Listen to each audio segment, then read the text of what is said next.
Ok, muchas gracias. Hola amigas y amigos del Facebook que nos siguen a través de este proyecto que se llama Hombres Corresponsables MX. Seguimos dialogando, seguimos charlando en torno a estas temáticas que tienen que ver en torno a la masculinidad.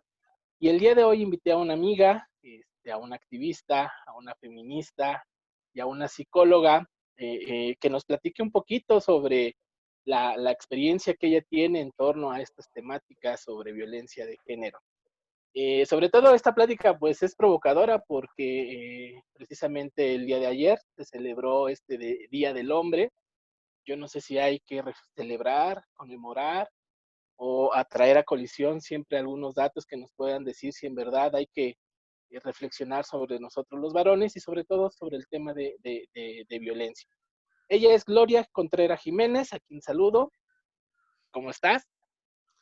Hola, ¿qué tal? Muy bien, feliz de estar en este espacio y bueno, de poder compartir un poco de lo que la vida me ha llevado a conocer. Gracias, Gloria. Oye, yo te quería hacer una pregunta inicial, a ver si no resulta un poco sosa, pero ¿por qué te metes a estos temas de ser activista? Me gusta esto que tú te autodenominas feminista por vocación. ¿Qué te lleva a estar inmersa en estas temáticas y por qué? Bueno, es muy curioso porque cuando yo empecé en el tema del activismo ni siquiera sabía qué era el activismo, así de plano. No sabía ni siquiera qué era feminismo. Yo me asumo como una mujer feminista hace 5 años, en ese entonces tenía 20. Todo empezó porque estaba yo preparando un trabajo para presentar en un congreso, mi primer congreso, mi primer trabajo de academia. Curiosamente era acerca de las violencias que se presentaban en la obra de 50 sombras de Grey. Cabe mencionar que no nos enfocábamos a la situación de sadomasoquismo, porque todo el mundo pensaba que era eso, pero no, sino a la relación, a las situaciones de violencia que se generaban a través de la relación de los personajes principales. Me meto a investigar y porque, bueno, como por experiencias personales decía, bueno, es que hay cosas que ya empezaba a reconocer que eran situaciones de violencia, ¿no? Hay un libro que a mí me sirvió muchísimo que se llama Amar a Madrazos, que es un libro como que te enseñaba justo estas situaciones de violencia en la pareja y todo. Y empezaba yo a visibilizar, oye, sí, en los noviazgos se viven situaciones de violencia. Digamos que ese libro fue mi primer referente para llegar a 50 sombras de Grey y decir, oye, aquí también hay violencia. No sé, no es física, pero hay violencia. La cuestión era estructurarlo y sustentarlo teóricamente. Me meto a investigar, busco bibliografía y afortunadamente llego a uno de los libros de Marcela Lagarde, Los mitos del amor romántico, y digo, oh, esto está muy interesante, esto me sirve, esto creo que es la idea que yo tengo. Me meto a investigar sobre la autora, me dicen feminista, yo de, oh, ¿qué es el feminismo? Porque claro, en ese entonces yo también traía la idea de que el feminismo era odiar a los hombres y decía, ¿cómo está esto? Me meto a investigar qué es el feminismo, cómo surge. Y cuando vi la palabra que decía, es un movimiento social y político en pro de los derechos de las mujeres, dije, yo tengo que ser feminista porque si no es ir en contra de mí misma. Ahí fue cuando yo inicié, mis inicios fueron en la academia, principalmente, posteriormente los temas de violencia de pareja, violencia en el noviazgo, migro al tema de feminicidio. Tengo un trabajo ahí bastante interesante en el tema de feminicidio y me empiezo a meter al tema de sociedad civil organizada a los 22 años. Empiezo con el tema de empezar a señalar las situaciones de violencia que se viven en el Estado, las cifras principalmente en el caso de feminicidio, violencia familiar y violencia sexual. Empezamos a generar talleres de sensibilización, talleres de capacitación. En ese momento no sabía qué tanto era el activismo, hasta que el año pasado justo me dice una compañera, oye, ¿y tú cómo le llegaste al tema del activismo? Y yo de, ¿cómo? Activismo, es que yo no me considero activista. No, es que claro, lo que tú haces es lo que hacemos las activistas, salir a marchar, salir a hacer talleres. dar sensibilización, sentarte a platicar con autoridades, y en ese momento me cae el 20 de decir, oye, creo que sí estoy haciendo trabajo de activista. Pero es interesante, ¿no? Porque en el caso de ustedes como mujeres, o sea, están más cercanas a otra realidad, ¿no? Una realidad que nosotros los varones no logramos visibilizar, ver, reconocer, ser empáticos. Y no sé si aplique contigo esta idea de Marcela Lagarde del feminismo en mi vida como algo que te cambia, como algo que te da un 360 grados. No sé si compartas esa idea. Totalmente. Una vez que llegamos al feminismo, al menos yo desde mi percepción, desde mis vivencias, digo, una vez que llegué al feminismo no he vuelto a ser la misma. Me ha dado herramientas para poder entablar relaciones más sanas con las personas. No ha sido un camino nada fácil porque también el asumirnos como mujeres feministas es cuestionarte todo el tiempo, cuestionar no solamente las relaciones que entablamos con hombres, sino las relaciones que entablamos con otras mujeres. Ha sido muy complicado en el tema de que, bueno, no todas las personas que están a mi alrededor están en la misma sintonía, y en algún punto es decir, híjole amigo, no andamos en la misma sintonía, tu modo de pensar no es compatible con el mío, y entonces mejor ahí muere, porque estoy convencida de que es necesario un camino de construcción. Lo que tú estás haciendo no está chido, es violencia, y pues tampoco puedo ser cómplice de eso, ¿no? Entonces, le da por completo un giro a la vida, por completo, pero así como no ha sido sencillo, puedo decir que ha valido la pena, porque también nos enseña el feminismo a vivir por y para nosotras, dejar de vivir para otras personas, y creo que eso es lo mejor que nos puede dar el feminismo. Oye, desde el feminismo se ha puntualizado mucho sobre el tema de la violencia hacia las mujeres. Eh, Hablamos de un problema cultural, en realidad esto solamente tiene que ver con la cultura machista. ¿De qué estamos hablando concretamente? Porque lo vuelvo a repetir, desde nuestra visión como hombres, pareciera que, ay, otra vez ahí vienen con su tema, ¿no? No está como visibilizado ni normal, lo hemos normalizado tanto la violencia que incluso hasta hacemos como menos, ¿no? Ay, otra vez este tema, ¿no? ¿De qué estaríamos hablando concretamente cuando se habla de violencia? Violencia de género. Justo, es que cuando hablamos de violencia de género, tenemos que empezar a visibilizar que tiene un componente cultural tan importante, que tiene como resultado que sea una violencia estructural. ¿Por qué? Culturalmente, estamos en una situación de relaciones asimétricas. El hombre culturalmente tiene una posición de poder a la cual a las mujeres se nos niega. Básicamente nos expulsaron de ahí. ¿Qué sucede? Como los hombres tienen esta postura de poder, la sociedad, la cultura les da, digámoslo así, el permiso, la autorización para ser quienes vigilen, juzguen y en dado caso sancionen aquel comportamiento que consideren sale de las expectativas planteadas. ¿De dónde salen estas expectativas? Bueno, salen a partir de los roles y estereotipos de género, que son las expectativas que se nos asignan a los hombres de cómo tienen que ser, y también a las mujeres. En el caso de las mujeres se nos empieza a decir que tenemos que servir para otras personas, vivir para otros, diría Marcela Lagarde. ¿Y en qué se enfoca esto? Bueno, que desde edades muy tempranas nos entrenan, porque no nos enseñan, nos entrenan para ejercer la maternidad, para el cuidado para llevar a cabo labores domésticas, también nos entrenan para ser sensibles, expresar emociones, vernos bonitas, ser un objeto de consumo básicamente. Y también pero también nos entrenan para que todas nuestras, digámoslo así, nuestro sentido de vida gira en torno a otras personas, gira en torno a la familia, las amistades y principalmente la familia nuclear, la pareja, las hijas y los hijos.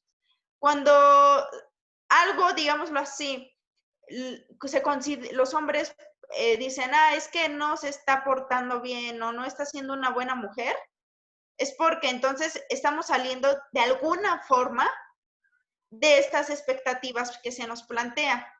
Y desde la visión cultural, tenemos de que, híjole, pues si tú consideras que esta mujer no está cumpliendo con un rol, tienes el derecho de violentarla.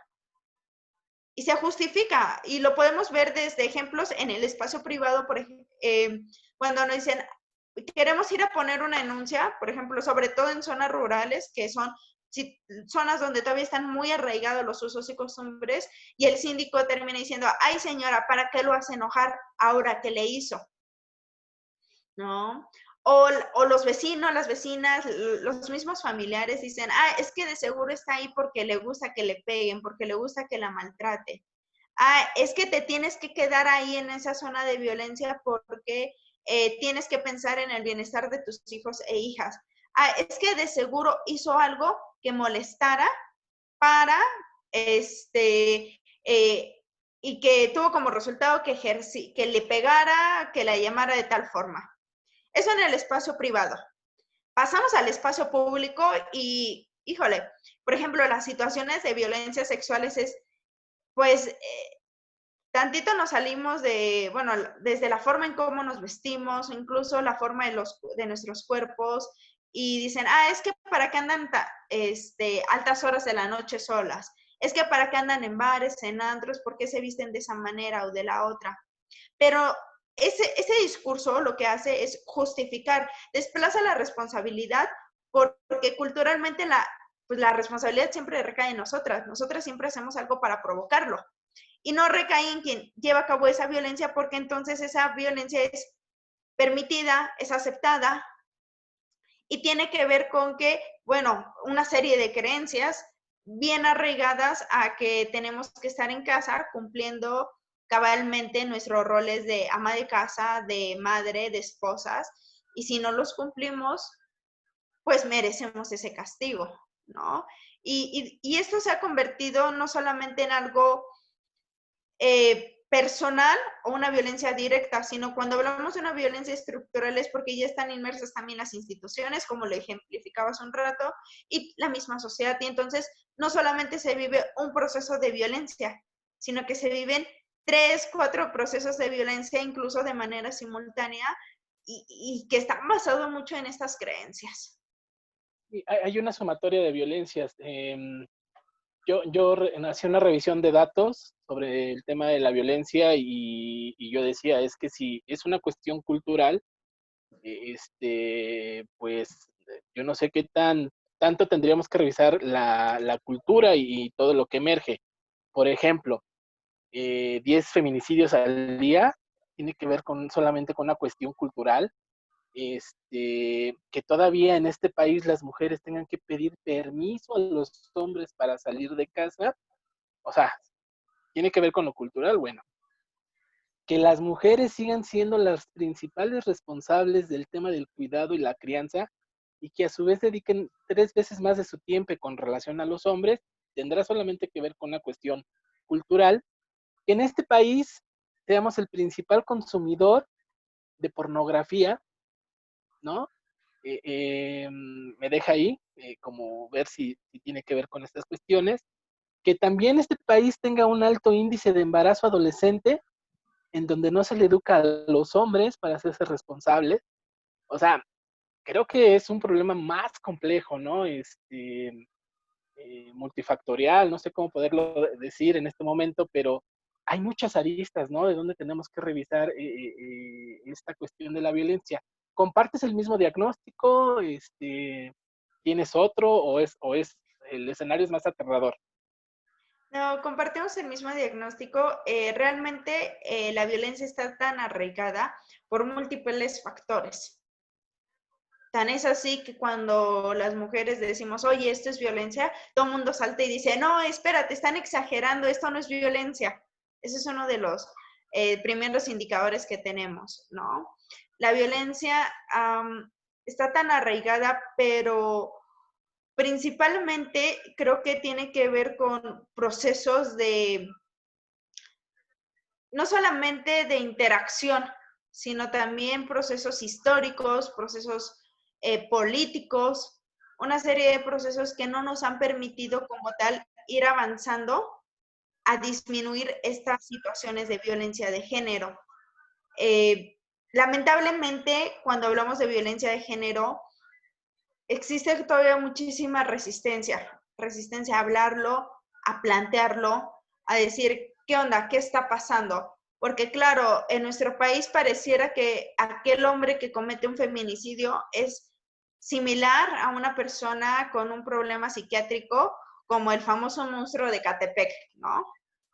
Y entonces no es una persona que esté en su sano juicio y que por lo tanto no es responsable de sus actos, ¿no? O sea, en mi experiencia puedo decir que de los trabajos de investigación que he llevado a cabo, tuve la oportunidad de entrevistar a hombres que habían ejercido el feminicidio. Son personas comunes y corrientes, hijos de vecinos, o sea, podría ser bien mi vecino y yo ni en cuenta, ¿no? Y cuando hablamos, cuando los entrevisté, me daba cuenta que no solamente es algo que se aprende en casa, no es solamente es algo que te digan, ah, es que, claro, como vio que su papá golpeaba a su mamá, por eso es así. No. O sea, hay un proceso donde dicen, es que yo esto lo aprendí en la escuela, esto yo lo aprendí en la televisión, esto yo lo había escuchado porque me lo decían los vecinos, eran cuestiones de usos y de costumbres. Y entonces, volvemos a la pregunta, ¿realmente solamente la cultura qué tanto influye, qué tanto permite esto?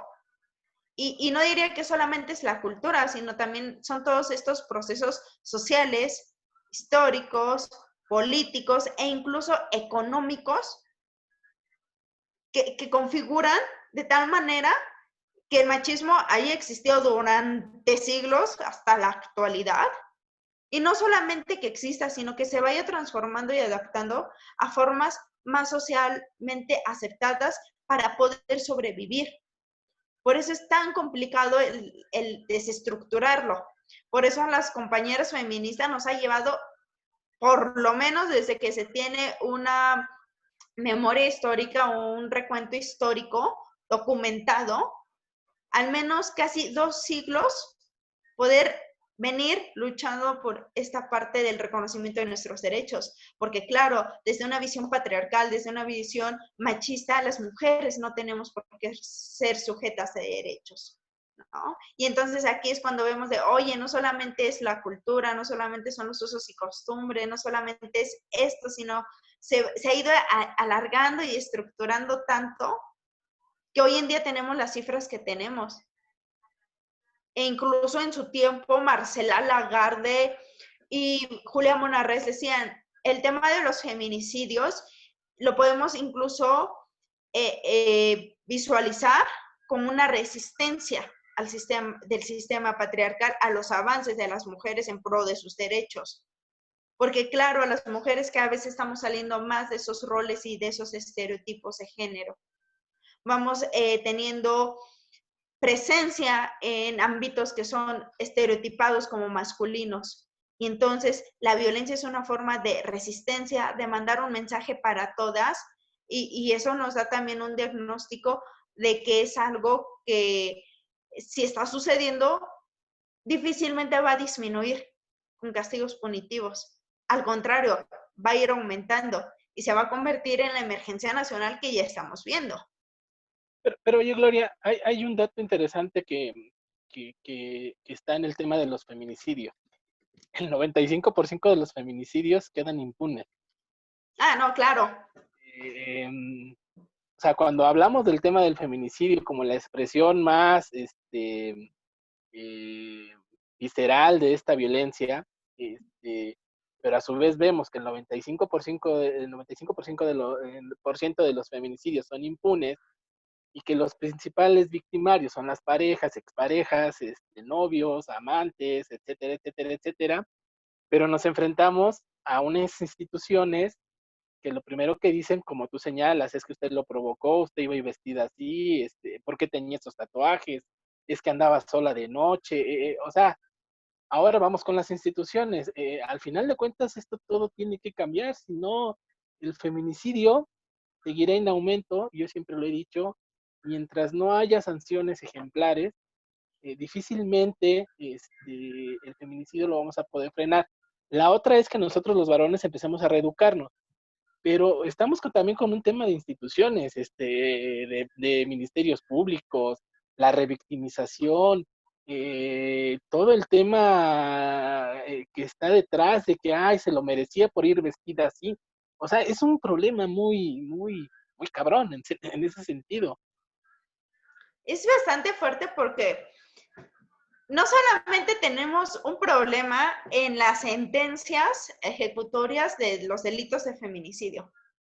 Tenemos desde antes, o sea, antes del feminicidio, tenemos un problema bien grave al momento de clasificar si es un homicidio o si es un feminicidio. Lamentablemente no todo el personal de investigación ni todos los peritos tienen esta transversalización de la perspectiva de género. Entonces, hay delitos que deberían estar clasificados como feminicidio y sin embargo los encontramos como feminicidios en grado de, no, agravados, en razón de que se conocían. Pero antes tenemos un problema con la violencia familiar y con el feminicidio en grado de tentativa. En Hidalgo ahorita tenemos un caso bastante polémico en el que está inmiscuido el hermano de una diputada. Y también tenemos un caso a nivel nacional de un artista que también está en la misma situación, ¿no?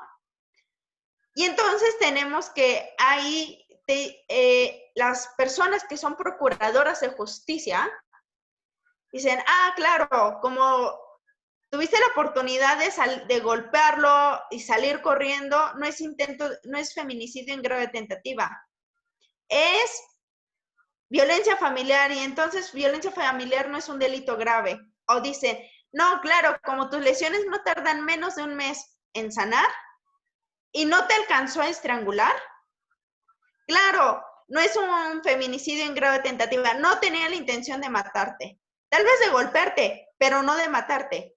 Entonces nos vamos a violencia familiar.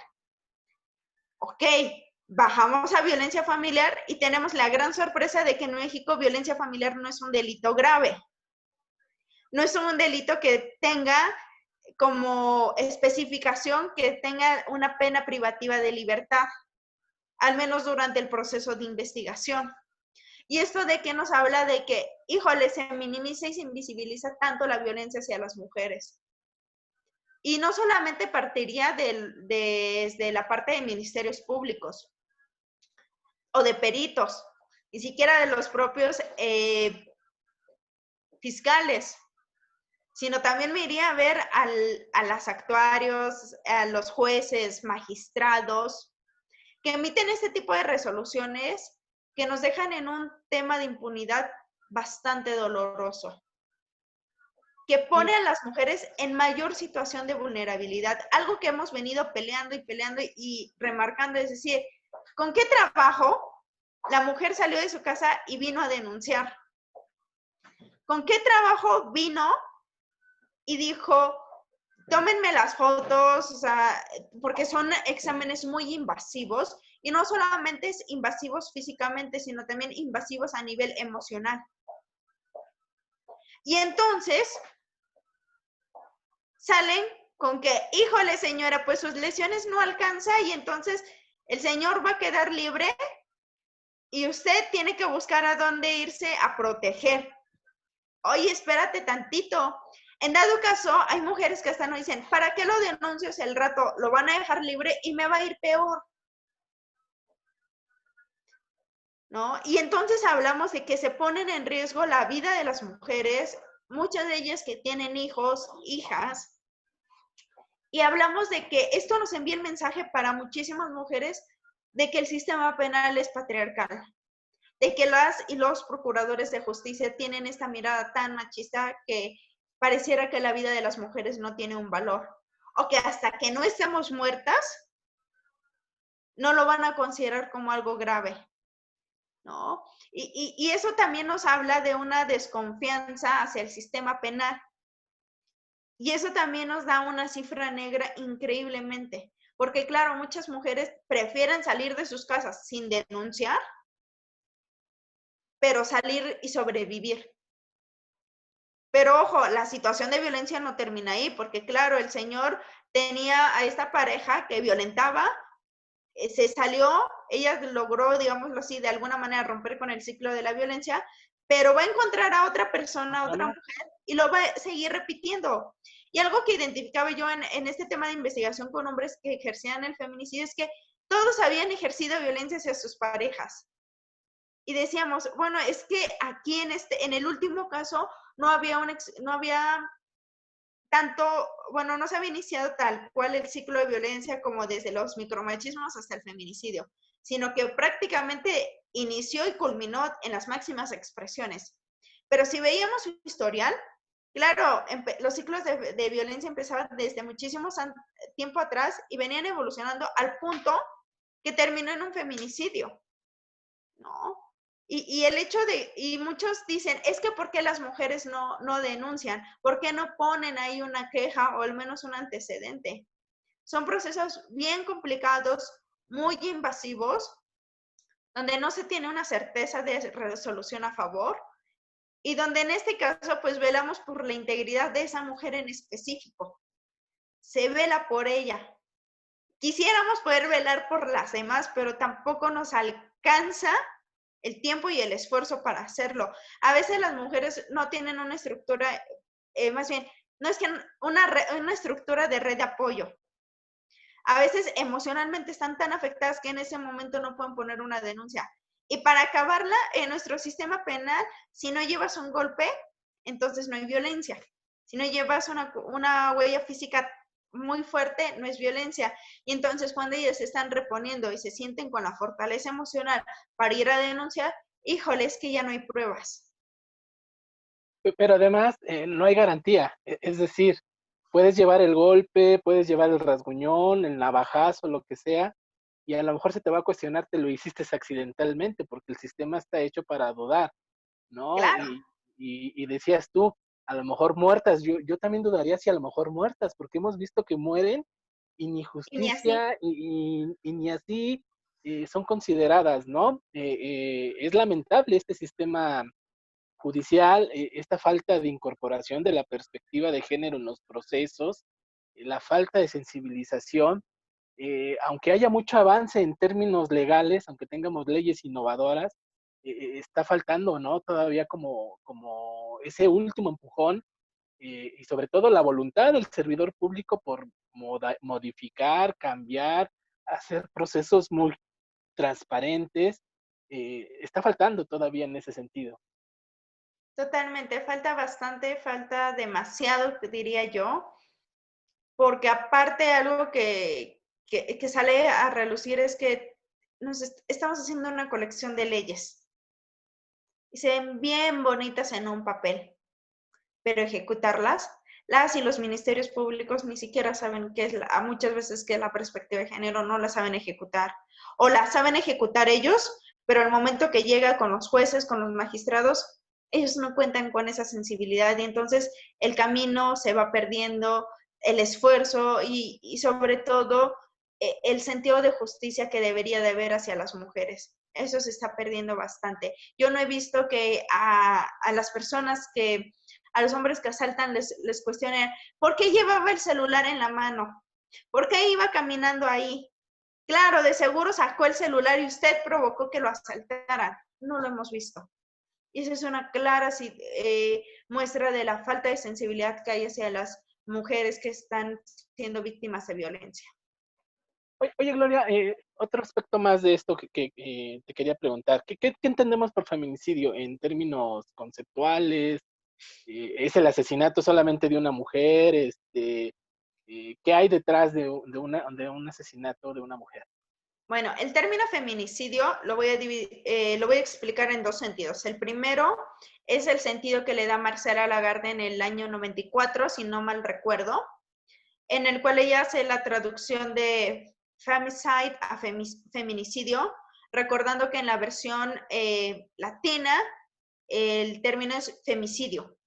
Sin embargo, si hacemos la traducción de femicide y femicidio es asesinato de mujeres. Y Marcela Lagarde decía, es que eso se queda corto, porque entonces se hace equivalente a un homicidio y no tiene esta razón de ser el término.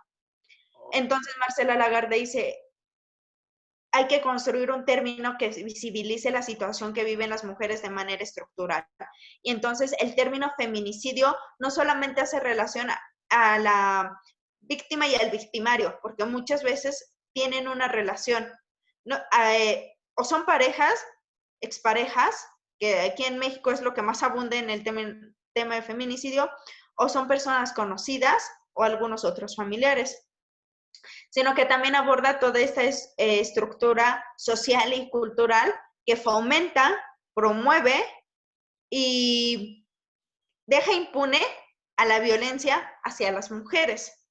Y finalmente también marca la relación que tiene el Estado con esta impunidad, porque menciona Marcela Lagarde que en el término de feminicidio están tan inmersas las creencias sobre los roles, estereotipos de género, que no existe una procuración de justicia porque las instancias son patriarcales y eso es algo que hay que poner sobre la mesa.